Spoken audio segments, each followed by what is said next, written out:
computer. Okay, so this is our first tea time with Rock, and we have Lex Pelger with us from France. Super excited to have him here. Lex, would you like to tell us a little bit about yourself? Sure. Yeah. Thanks for having me. I'm Lex, and my background is biochemistry, and so I wrote about psychedelics for a long time as a drug writer, and then I decided I would do my first book on cannabis. And my great hubris was, oh, how long could it be? A year. I'll get it done. Bing, bang, boom. And so now it's roughly 15 years later, and I'm still writing those books and still researching and still learning.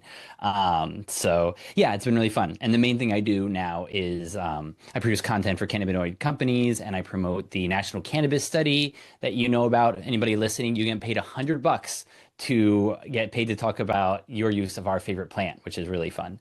And I put out a newsletter called Cannabinoids and the People that is exhaustive for all the new cannabinoid science that comes out. And hopefully that helps people. Yeah, no, definitely. And you mentioned that you were a former or a chemist, and then does that make you passionate about the work, or is it just like the constant learning that makes you passionate?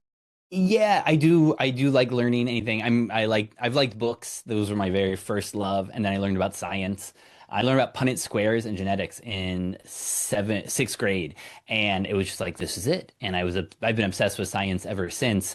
And the cool part about cannabis is it's a nexus of a lot of interesting things. It's the endocannabinoid system within us. It's all the medical applications for all of these random little diseases that I get to hear about. But then there's this long cultural history with its use for religion, and spiritual purposes, as well as intoxication and having fun, and for sex. And then also, it's been such an important article of commerce from the very beginning for rope, for clothing, for canvas for sales. It's a fascinating plant. And there's no other plant quite like it. And so it's been really rich to dive into it. And that's why the books I'm writing about it are graphic novels and they are based on Moby Dick because that was the only thing I could find that was big enough to get the entire human story of cannabis in it. Actually, two of them are finished. You can see them there in the back. They're on Amazon. Yeah. Um, but yeah, it's the whole idea is to help explain the endocannabinoid system to treat the human brain like an ocean. And so instead of neurotransmitters that people don't feel very connected to, it's whales and fish and dolphins and sharks swimming around and how they interact. So that's my big metaphor for trying to explain how complicated the endocannabinoid system is and how involved it is with all the other systems of our body. Wow, that is so cool how you do that. The analogies are amazing. Um, I love doing those examples whenever I would tell people this, I always tell people like, oh, like you're outside of the maze and you're in the maze and you get to see it and stuff like that. And so that's so cool. Okay, so do you think that you can explain the endocannabinoid system or just how cannabis works in the body, or however you would like to explain that as best as you possibly can? Yeah, the thing that makes it easy for the basics is that there's a lot of dualities going on. So inside the plant, there's the two phytocannabinoids or cannabinoids from the plant that are the most famous. There's THC that gets you high and CBD that generally calms you down and is good for a lot of different things. So those are the two main cannabinoids.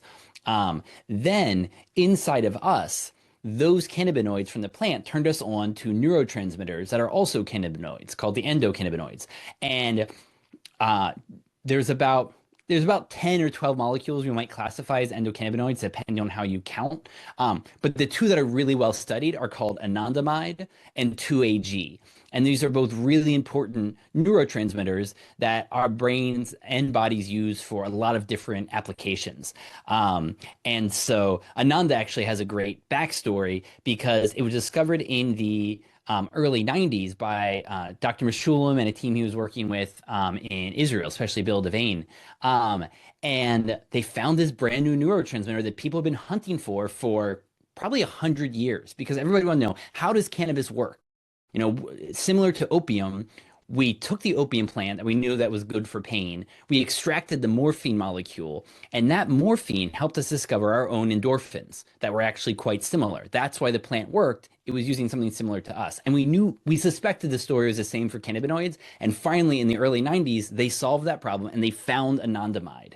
Um, And they named it because Ananda is one of the three holy words in Sanskrit, which is said to be a holy language. And Ananda is the word for bliss. And so, because Bill Devane was a bit of a spiritual guy, he named it after the Sanskrit word for bliss.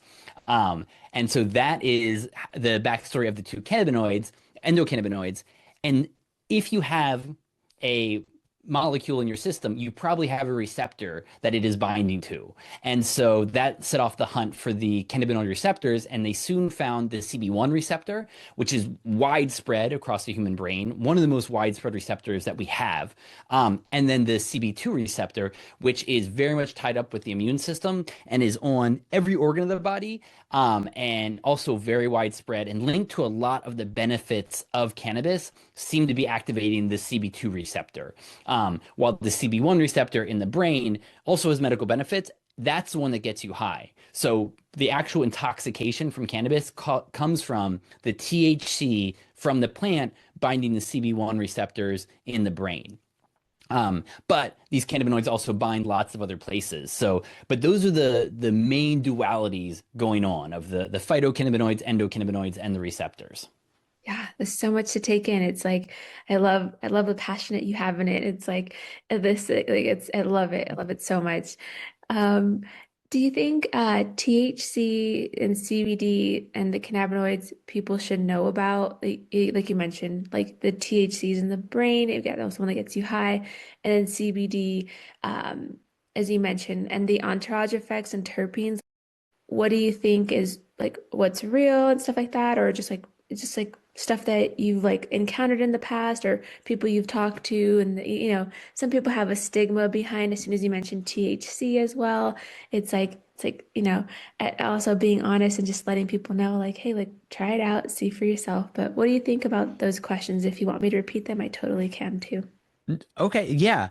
I think I'll jump on the entourage effect first because it is somewhat debated whether that is a real thing. But that's because modern scientists are used to working with single molecules, and it's hard to study things that have a lot more going on. And we have a fairly robust number of studies where you have an isolated cannabinoid like CBD or THC, and they compare it against a full spectrum extract with the same level of THC and CBD, and the full spectrum extract just works better. It happens enough that even though it's hard to prove that the terpenes are could be making the cannabinoids work better, there is some proof in the pudding in humans of full spectrum doing better. And for the terpene that tends to be one of the highest that you'll find in cannabis products is beta caryophyllene. And that terpene is unique because that terpene is actually a cannabinoid as well. The beta caryophyllene activates your CB2 receptor. And so it is both a terpene and a cannabinoid at the same time. So you know that that one is helpful. Um, the debate would be with the minor levels of terpenes that you see in in these extracts, do they really matter? And that's hard to measure, but again, even very low doses of THC we know can be effective. You can look up about generally in the literature, if you look up ultra low dose THC, that's in both animals and in humans, looking at what that can do for the brain, and you do not need very much THC. This, I'm talking less than a milligram is what they're often studying here. And that's enough to help with in models of Alzheimer's and things like that. And so I also suspect that, for things like pain, some of the applications for CBD, you you have a number of clinical studies with CBD isolate not being very helpful for pain, but then for the reason that people in the real world are buying CBD extracts is for pain. People are doing it and saying it helps them. So what's going on there? There's a good chance that the microdoses of THC that you would get in a full spectrum hemp extract are part of the reason CBD products are helpful in general. So I think overall, the idea that the whole plant works together for good is one that seems to be real, and certainly people seem to find true for themselves. Yeah, yeah. And some of the studies that you read, when they mention that there's like a low dose of THC, I always try to read up on the sleep ones as well, just because I really want to help as many people as we can. And there's been like this new thing of like CBG as well, like cannabidiol. CBG is often seen as the energizing cannabinoid. It's the one that is found in the Durban strains of Africa. They tend to be high in CBG and they tend to be more activating. Um, and and I'm sorry, I mean THCV. The variants have the THCV in them. But in general, CBG high strains tend to be activating strains, and you even can worry about heart activation with high levels of CBG. But CBN is the one that's generally seen as the sleepy cannabinoid.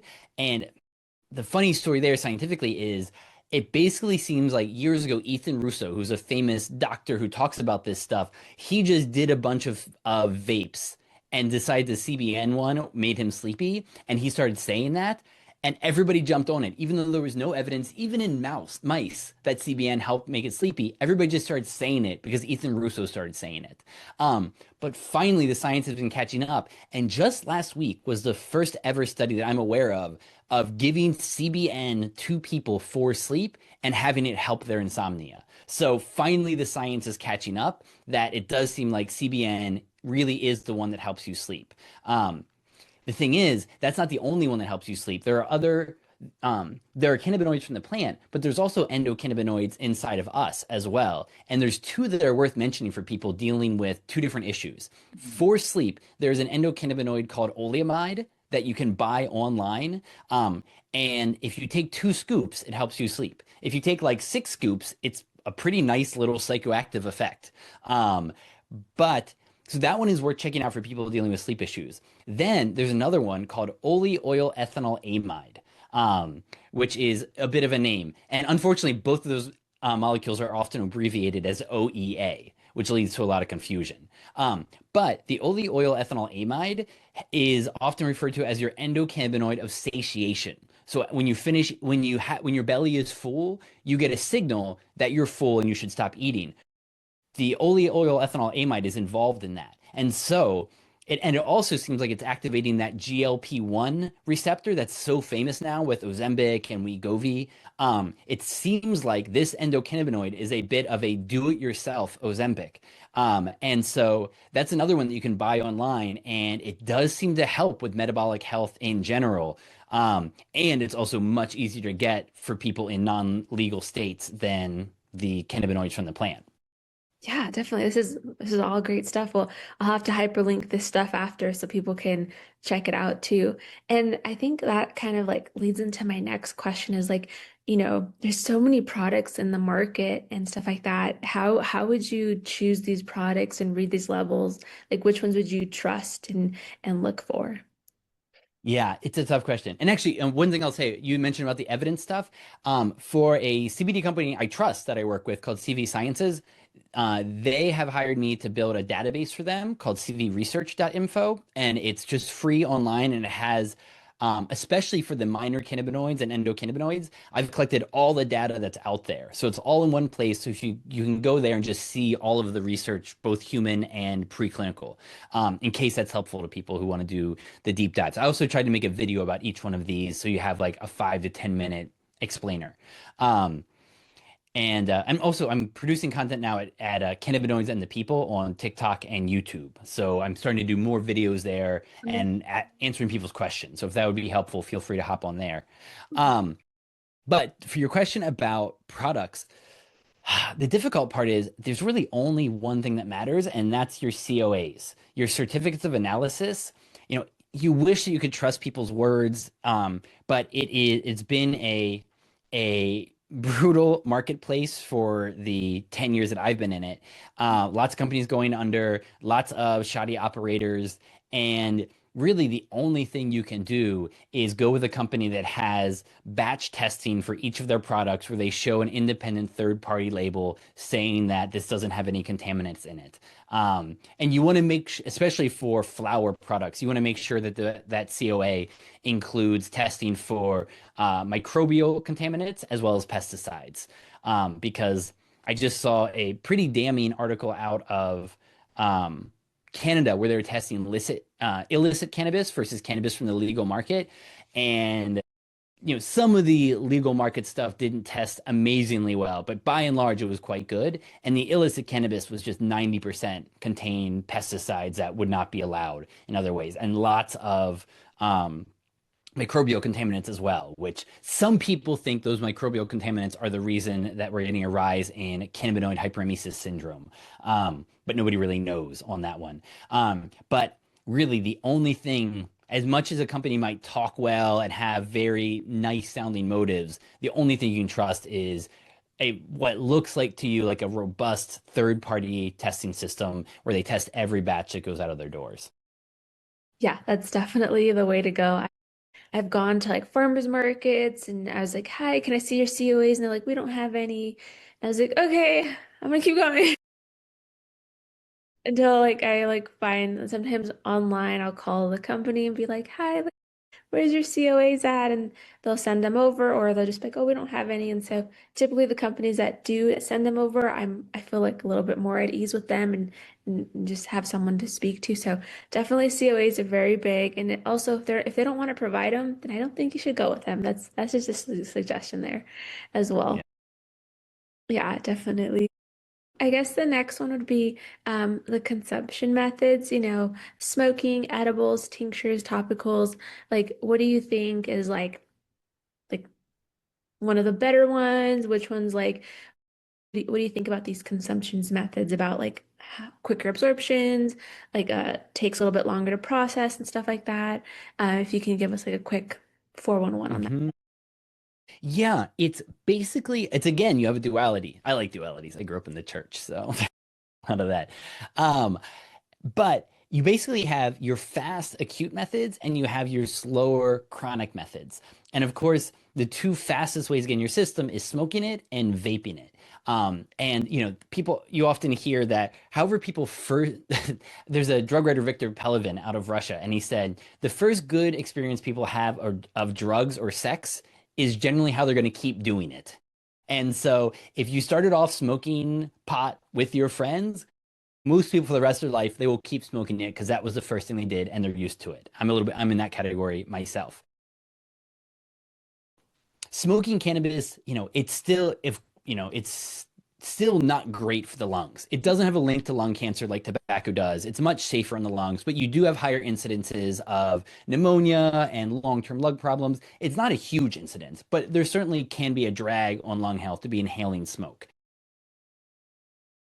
So, if you can get a good dry herb vaporizer, especially for people who are using this medically, that really is going to be the best way to go because it makes it very easy for you to just lightly take in small amounts and immediately know how much how much you're getting. And so, for people who have flare-ups of pain or spasticity, MS, or anything like that, where you need cannabinoids in your system quickly, to have a vape pen with you all the time that you can take 2 sips, wait 2 minutes to see how psychoactive the effects are, and then be able to take two more sips and find that sweet spot where you're not too high, but it has helped with whatever you have going on.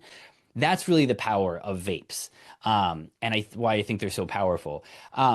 But for people who oftentimes people with medical conditions have both vapes and then they have either edibles or some kind of liquid that they take because when you eat cannabis it can take up to 2 hours to hit your system, and that's a really important harm reduction thing that everybody needs to know. The biggest mistake that you hear about is people eat a good sized brownie, they wait an hour and a half and say, that was junk, eat their next brownie, and then it hits them like a freight train.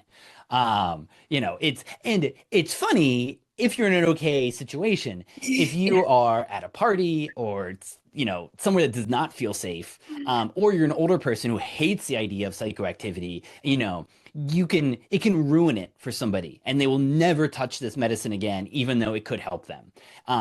And as someone who's one of my biggest things is, weed for grandparents. I wish I'd known more when my grandmother was passing from Parkinson's. I would have insisted more. We could have eased things more for her. And, you know, I didn't know enough. And so, but now I want to help other people's grandparents. And you have to be so careful to start low and go slow with this stuff. And so, for medical patients, they often find that a to take to find the regimen that works for them and then just stick to it. The same edibles every day at the same time. You have to experiment and find what times a day works for you, especially with sleep. One of the biggest harm reduction things to know is with how complicated everybody's endocannabinoid system is and how complex everyone's sleep is, the mix up is really funny because a third of people will say that cannabis helps them sleep. A third of people like me will say that it keeps me awake and I can't sleep for a couple hours. And for the last third of people, it doesn't really change their sleep or energy patterns at all. And you have no idea which category you're in until you experiment some with it. And Yes. so some people have to do it in the morning, some people have to do it in the evening, and you have to find what works for you. But to find the mix of oral dosing and inhalation methods, that can really be the best. The last two methods that are worth mentioning that are nice and clean, though a little bit more off the beaten track. Vaginal suppositories can be really a game changer for people's health in that region. And also anal suppositories, especially for people like cancer patients. That can be a very clean way to get medicine into your system because there's no liver involved. It goes straight into the blood.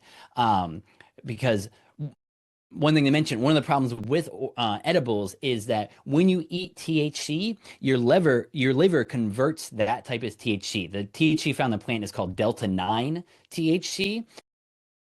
Your liver will convert that to delta 11 hydroxy THC, and that is something like 5 to 7 times more potent than regular THC. So if somebody smokes something, they might be here. If they eat it, they could be way up here.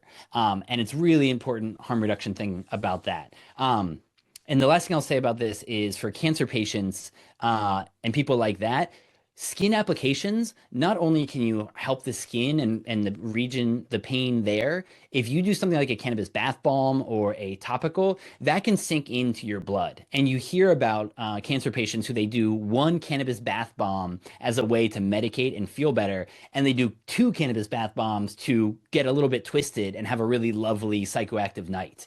And so that can be a really safe, easy way for people to get into their systems.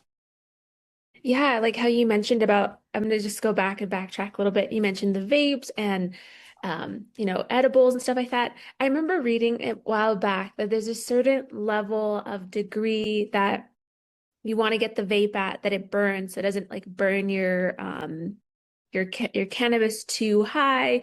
Is there like a certain, do you know what level that is by chance? Like is Not it off the top of my head. I've never lived in a place where I've had like good access. I mean, but it's also a pretty easy thing to look up because there's such a community about it that people get really dialed in. And the hard part is it depends a little bit what you're looking for, whether you're trying to get certain cannabinoids or certain terpenes. So it's more of a range of what's safe. Um, you know, it's also something I wouldn't get too worried about. I think if you do get a vape that where you can set the temperature, just look up about what's right for yours, and you're probably going to be about in the right ballpark because, you know, for real connoisseurs, it's something you can really get into. But also, there's a 10 degree, I think there's a 10-degree range where it's fine, whatever it is that you're doing. But it's a tricky one for sure. No, definitely. Yes, I was wondering, I was like, I remember reading something, but I totally forgot the number. So I'll definitely look up that one too. And then I know that edibles, definitely, I think most people have had that bad experience, unfortunately. And so I think you have to go through it sometimes to experience, you're like, I was a little ambitious there. Maybe I tone it back sometimes. And that's why the method is to go low and go slow because you don't want to go super high and have that bad experience and never do it again because it is pretty beneficial, especially for those like, with pain or anxiety or sleep. And it's just like Mhm. every person's very different. Like we talk to many people day to day. And so sometimes some people have a higher tolerance, people have a lower tolerance, some people struggle with sleep and it's like trying to find what works best for them. And then especially cancer patients and stuff like that, they don't normally talk about suppositories. And so when you bring that up, it's just like it's a quick absorption right to the source. And there's many different ways. They have like the molds that you can make, and they have like these little, Mhm. I think there's like it's like a tincture, but it's like a little longer so you can insert that way you don't have to put a mold in. So there's many different ways too. So it's really cool on how the absorption is there. And that way it doesn't process through your liver and you feel that high through your body. That way it's just high, or just you it goes to the straight to the source versus through your digestive system. So Yeah. that's Yeah. that's really cool too to like read about and know. Definitely was like trying to like pinpoint. I was like, oh, I want to talk about that one. That's a really good topic too, Lex. And then no, definitely. So I think that my next question for you would be, what do you think about the legalizations and how that can impact education and access? What do you think about the new potentially deschedulizing to substance three and stuff like that? And how do you think that education and access could be beneficial for the future for people to know about? It's just less illegal, but it's not going to change the war on drugs, particularly because people aren't getting federally charged with cannabis unless you do it on like the Washington Mall or in a state park or in a national park. Other than that, people don't get charged for weed. It's all at the state level. And so, yeah, the Schedule 3 is underwhelming, I would say. But the real sea change is happening because of organizations like Realm of Caring, and the opening up of the conversation. The what's really happening that's interesting is the sea change of people getting more and more comfortable with talking about cannabis and it getting normalized because everybody's coming out of the closet. When I first started doing this 15 years ago, like people would be at least somewhat reticent about cannabis. But most people aren't anymore. I'm in France where they still are, for sure, even though it's the biggest consumers in the continent. They do not like cannabis. They do not talk about it. They just use it, which cracks me up. Uh, but the educational resources that are out there now are really good. It's funny to me because I hear a lot of people like saying, "Oh, there's so much misinformation out there." And I don't know. I don't see it. Maybe I'm not watching like the right TikTok channels or that are more stonerish. You know, there's so many good organizations like yours that are putting out really good information about how people can use this medically. And the main barrier is that people have so many other things to think about. And it takes a lot of work to figure out how to integrate cannabis. And a lot of people don't want to put in that work, which is understandable. There's a lot going on in this life. But often to figure out how cannabis works for you, people need to kind of keep a diary and they need to experiment with a lot of things, and it's not cheap. And the number of options are overwhelming. And if you don't have someone helpful there to help guide you through it, whether it be a really smart nurse practitioner or, a family friend or someone who knows what they're talking about, it's not easy to navigate this stuff yourself. So I actually am hopeful that this sea change is really getting out there. Despite even the pushback against legalization happening in some U.S. states and Germany. Um, but there is the cat is out of the bag now. Cannabis is seen as a medicine, and that's not going to go back. I think there'll always be pushback for less access for teens, and there'll always, I think, be a conservative pushback against the plant because some of the moderate harms that are associated with it, like the mental health stuff and driving and the heart effects are kind of the main ones that matter, and the cannabinoid hyperemesis syndrome. But as far as psychoactives go, it's one of the safer psychoactives out there, but there are no safe options in this life. So, I think I'm hopeful about the education side, even as you watch the legislative side, from especially states like California and New York kind of just reel around and make it very tough to be a legal operator. On the medical cannabis side, I think things are going better and more people are interested, and that's a really good thing because it's an amazing medicine. Yeah, no, definitely. I've talked to many different people and as well. So they'll be telling me about like, their different history, their stories and stuff like that. And, giving them educational backgrounds and just giving them a 411 info, like completely free of charge. That's what we do at Realm of Caring. We care about each person. If it goes for 30 minutes or goes for an hour conversation, we'll go through every single like product if they need to. They'll like we'll sit with them and talk with them and just like we're like the people that like will get your hand and like guide you through it. So definitely becoming more educated and just being more vulnerable. You don't know everything, it's like you're always going to constantly be learning something new.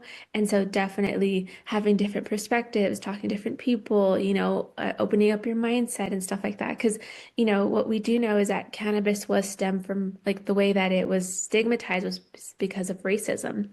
And so unfortunately, now to destigmatize it is just to talk about it openly and not be afraid to. And so definitely really appreciate you pushing that out there too and making your headway out there. Roma Caring has been here for like 13 years and been pioneering and just helping out over like 70,000 clients, I think, or plus or minus more. And so Wow. definitely has been a journey and it's been so fun. And so we keep elevating and keep raising the bar and there's other stuff we do and stuff like that. And so right now it's like right now we're really big on trying to impact our educational side. So that way when we have people come in and call that have no idea what to do, it's like here are some guidelines that we know about and then definitely like using some of your videos if possible and stuff like that and having them as educational because we definitely want it to be easy accessible for people to like feel like this is something easy to understand because I know that the terminology is pretty long and it gets a little it gets a little hard to pronounce from time to time, and I understand that. So I totally understand, and I really appreciate how you love this topic and you're enthusiastic about it because there's so much that can happen, and it's just so cool on how the plant binds to the body and stuff like that. And so I guess like my next question for you would be, where do you think cannabis research is and policies are going right now? Like what do you think is happening right there?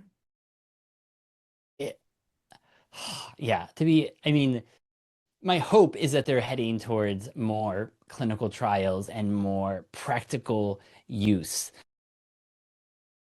The cynic in me thinks that one of the sad parts about watching cannabis research is something actually, when I was I was in Israel interviewing a researcher there, and she was saying, I did all of this, I've done all of this work in a mouse model of multiple sclerosis, and I like these mice, and I'm not going to keep killing them because we don't need more data here.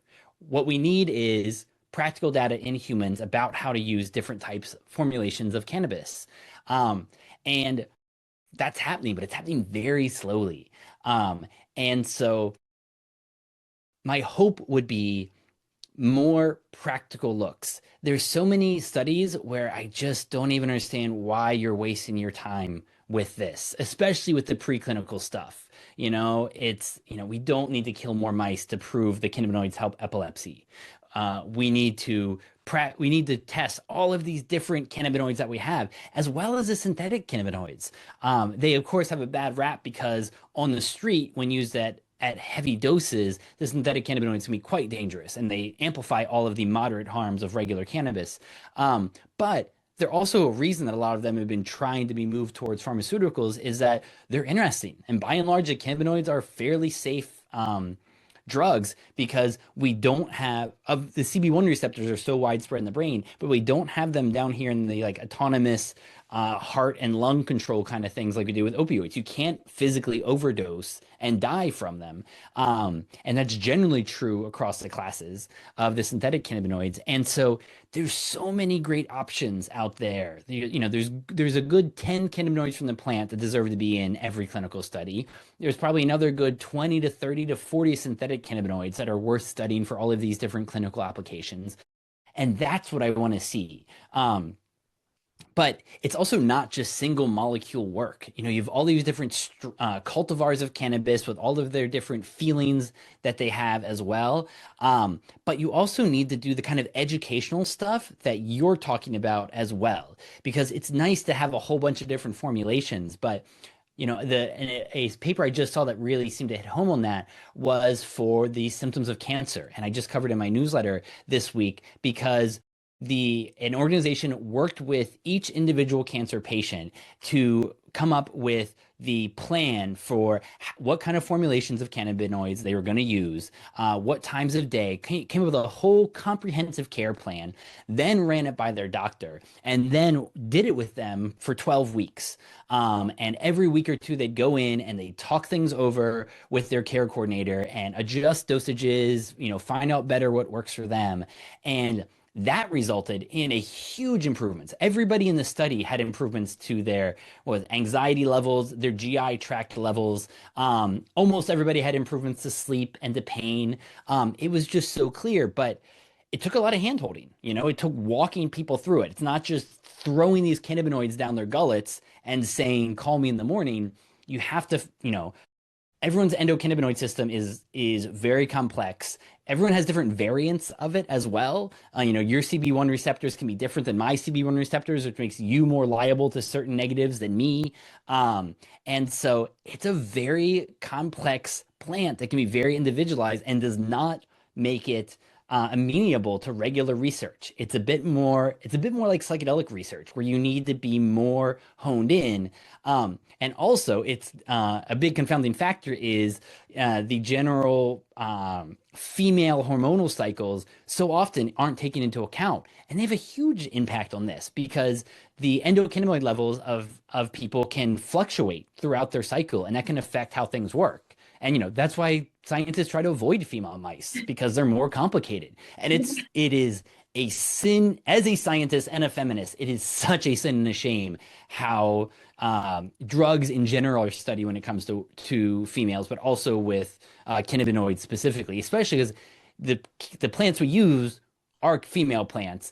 And for the female ailments, it was a female tonic through so much of human history, especially through the European Middle Ages. There would be uh, grandma medicine women, and one of the tools they would use would be hemp. And so my hope is to see more of that kind of research. Even though it is expensive and it's not easy to do, and it's not as you're not going to get as much as the quick research, but I think it would be more practical. So that's my hope for where research would be going. Yeah, definitely. I love that. And I think what you mentioned about having that care guide and stuff like that, I would love to read about that one or listen, and I'll hyperlink it as well here. By chance, do you know if it was they would take it twice a day or once a day, or would it vary per person on It was that? different for everybody. Yeah, everybody had their own timings, which is, I think, one of the best parts about it. So many of these studies are like twice a day, you're getting this much, and there's no variation, which makes sense because you want good, clean data. It makes sense for the scientist. It doesn't make sense for the patient. And, as I just saw someone say about the French medical plan, are you writing this for the regulators? Are you writing this for the patients? Because it feels like you're writing this to make it nice for the regulators. And so much of modern biomedical research is that way. You're looking for clean data, not for the messiness of the real world. Definitely, yeah. It becomes so complex. It's a very unique thing. There's so many things that people need. There's some personnels that they can't take CBD during the daytime because it makes them really sleepy. So then they'll just only take it in the evening time. And it's like it just depends on person to person. And then, what I do know is like, clients on the autism spectrum, they tend to be very hyperly sensitive. And so, having that help there as well. Have you ever worked or read about anything for autism with CBD and thing like that, or anything that you know about that? Yeah, that is the other family story that makes autism very close to my heart. Because I have a nephew, and it looked like he was never gonna leave the house. He was gonna be a care facility or being with his parents his entire life. And his mom tried everything, and then finally, out of desperation, because she comes from a conservative area, and this was a big leap, but she started doing CBD-rich hemp extracts at low levels. It was like 10 milligrams of CBD per day, maybe 15, which also means you're microdosing on that THC, which can be really important for brain growth. But whatever it was, within 6 months, she had a completely different kid on her hands. It changed everything for him. He's now out living on his own. He's living his own life. You know, he's playing on the basketball team. I mean, it was a huge shift. And that being said, not everybody is a responder. You see that for epilepsy, you see that for autism. You know, some people these don't help. Some people the gut it causes GI problems that are just not worth it, or it causes sleepiness. You know, it's usually not terrible problems, but enough that people will stop using it. But the data on autism is especially strong. And it's worth trying for anybody who is willing to try it. I know I have a deep dive video on the CV research site about that one, and all the data. It's only a year or two old. But also for any of this stuff, anyone's dealing with any maladies out there, just feel free to email me. I'm easy to find. I'll send you my research files for any of this stuff. They're quite well organized now. Everything that's come out in the last 10 years that I've been collecting the data, plus anything interesting from before, it's all there, you know, in place. Um, and yeah, for autism specifically, it's such a wealth of data. For that, and psychedelics is the other, microdosing psychedelics is the other thing worth trying. I know it's not the focus today, but it's also can be a helpful thing. No, definitely. We can, I think those would be some of the resources we can attach at the end. That way, if they want to check it out, they can have access to these. And so definitely really appreciate that. And I think we'll start closing it in. And I think what is like one key takeaway you would want people to remember out of this conversation that we had today? Talk to the older people in your life. Okay. Those are the ones that could really potentially have a huge life changer here. Um, and you might be the first person to mention to them, and you get the ball rolling, and a year or two from now they'll finally try it because someone else said it. Or you might be the last person in the chain, and they said, I've heard it from like a couple of their friends. You said it, okay, like get me started, like get me some CBD or whatever it is. Um, because you can just, for everything around aging, it's amazing how much this helps. I mean, it's amazing how much it protects the brain for pretty much all the major neurodegenerative conditions. We have evidence for general musculoskeletal health. You know, it is the closest thing we have to an anti-aging tonic with really not a lot of negatives, especially if you're doing moderate levels. And Oh, and actually, the last one I'll mention, there's an endocannabinoid called PEA, which is an amazing one for the immune system. I've got little kids, and I don't get sick very much anymore, and I think it's because of the PEA, which is amazing. If you have little kids, you know what that's like. Amazing. But you know, we skip some of those cycles, or when I do get sick, it's a lot better. It's an amazingly well-studied drug. I have a deep dive of that one too, and you know, I think for anyone over 50 to be taking PEA and a full spectrum CBD extract every day, it's about the best anti-aging thing I know. And I'm not an expert in all the other herbal medicines, but I do have to study them some for gigs that I do. You know, the evidence for the anti-aging effects of the cannabinoids is just so strong. So I would say the main thing I tell people, come out of the closet. Talk to people you know about your drug use because you never know who might jump onto it. And if you can save someone 20% or 50% or 70% of their pain, it's huge. It's a giant life changer. And so you could change the life of someone you care about if you talk to the right person about it in a kind, honest way. Yeah, it's kind of crazy how if you just have that conversation with someone and you just never know like who you're talking to. The other day I was at a baby shower and I started talking to people about what I did for work and turns out one of a family friends, her son has seizures now, but he's on the autism spectrum and he's having a lot of trouble. And so I ended up telling them about what we did and stuff like that, giving them information. They just were so excited. And so you just never know having that open conversation and not being afraid of just what people think of, hey, like THC, CBD, it's not bad. It's like it's actually beneficial for you in your X, Y, and Z. And so, having those open conversations and not being afraid. If there's some people that have the stigma, that's okay. They can go over there. You'll just keep going your way. And so yeah, definitely don't be afraid of it. I was definitely afraid of it too. But then I think as I got older and I grew up and I ended up in this industry here and it was really cool. So it's just all kind of like it's like a little rolling ball pin there. And so I definitely see that the stigma, just not being afraid to talk about it. And who knows, maybe in a grocery line you can help someone out. It's like there's so many different things that you can do too. And I guess like I wanted to ask is what else are you working on? Are you working on any other books or anything like that? Anything interesting? Yeah.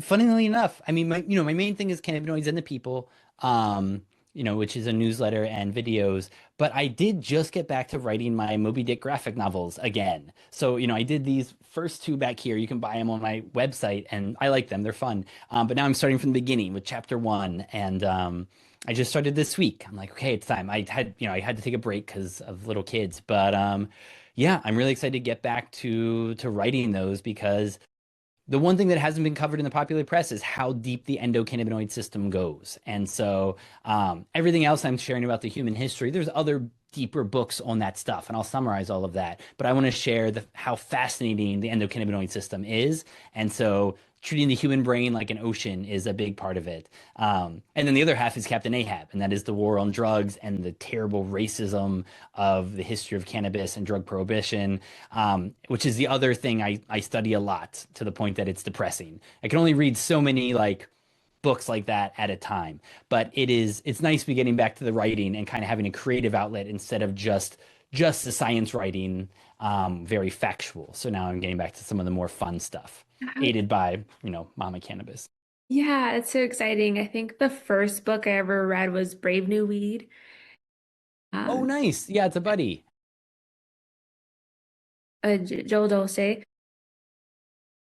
So cool. We loved his book. We had a book club with him, or not with him. We wanted to have him, but of his book. And Nice. it was just like, I feel like that was like a nice introductory, like a book where it wasn't so much facts. It was like, here's a story, but here's some facts in there. And it was actually super fun to follow. So I'm excited to see how your books will kind of attached to there and stuff like that and just like be added to like an educational side because having those books that are easy to read versus that are very like chemistry heavy, sometimes the chemistry heavy is really hard to read through that, so Yeah. versus when you have like a book that's like a little storytelling behind it, and then you mentioned like the ocean and having the endocannabinoid and stuff like that, so that's exciting. What's the name of your books by chance? I call the series anandamide or the cannabinoids. Okay, great. Yeah, Yeah.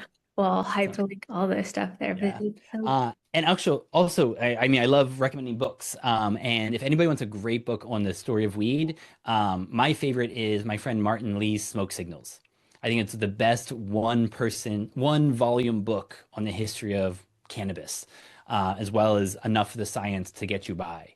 I think he's just an amazing writer, and he hit the high points. So if somebody wants a good intro, that's about as good as I know. But Joe's book is also really well written. And it's a little bit shorter, so they're kind of fulfilling different purposes in the ecosystem. yeah, yeah, definitely. Well, I really appreciate, having you on our first little tea time with Rock. And Cool. Thanks for having me. yeah, so we can't wait to share this with our people and, move forward and maybe have you out in the future for another topic as well. Okay, that sounds great. Thank you. Awesome. Thanks.